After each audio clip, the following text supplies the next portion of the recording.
What's good? Read here.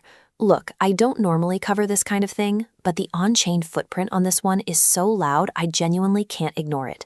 Let me walk you through. We captured this data at exactly 19:14 and 59 seconds on June 17, 2026.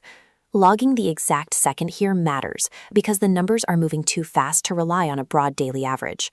This chart shows the current Bitcoin price at $65,153. That is a 48.3% drop from the $126,080 all-time high we saw back in October 2025. When an asset takes a 50% haircut, it erases the speculative froth. It breaks the psychological will of the average spot holder until they just stop looking at their screens. You can see that broken will right here.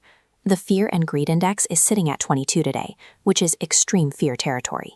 Extreme fear acts as a paralyzing agent. It causes retail investors to freeze and ignore the underlying data, even as the market structure begins to shift beneath them. When the crowd freezes in terror, the apex predators of the market finally have the cover they need to execute their plans. To see if the bleeding is isolated, we have to look at the macro proxies. This chart shows the gold proxy, PAXG, sitting at $4,262, down 1.59% over the last 24 hours. When even the flight to safety assets are bleeding, it suggests the entire system is experiencing a brutal liquidity vacuum, not just a crypto-specific panic. Look at the Ethereum data. ETH is lagging at $1,767, and the ETH BTC ratio has been crushed down to 0.02709. This ratio collapse indicates that altcoins are being abandoned. Capital is fleeing toward whatever perceived safety remains. The macro market is currently drained of liquidity and gripped by absolute terror. That's the baseline. If we move past the public noise of fear and look at the private reality of the blockchain, we find something else. A massive whale wallet just moved an enormous block of Bitcoin. This is a single, concentrated transfer that stands out against everything else we're seeing. Why move this much capital right now when the rest of the market is paralyzed by extreme fear? We have to distinguish between passive ETF flows, which are steady, automated drips, and this private whale movement, which is a single massive block transfer bypassing the exchanges entirely.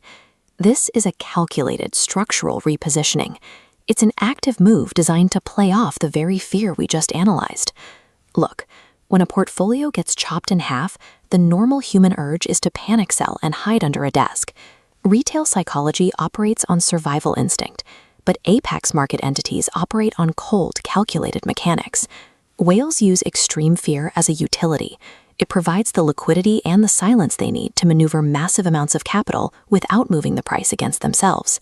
The disconnect between market sentiment and these actions is intentional. The retail panic is the smokescreen the whales rely on. If these players are trying to be secretive, how do we actually know they are moving? It comes down to the on-chain footprint. Privacy in Web3 is pseudo-anonymous. We might not know who owns the wallet, but the what and the how much are permanently visible on a public ledger. Data aggregators parse wallet addresses to track massive capital flows. They see a single entity drawing liquidity from multiple nodes before traditional media picks it up. On-chain signals provide a mathematical read on market structure weeks ahead of the news cycle. In the digital age, massive capital carries too much gravity to hide. If you know how to read the ledger, you can track the predators. Never let the loud noise of public fear distract you from the silent signal of massive capital flowing on-chain. So that's the case. I'll keep watching the wallet, and if it moves again, I'll do a part 2.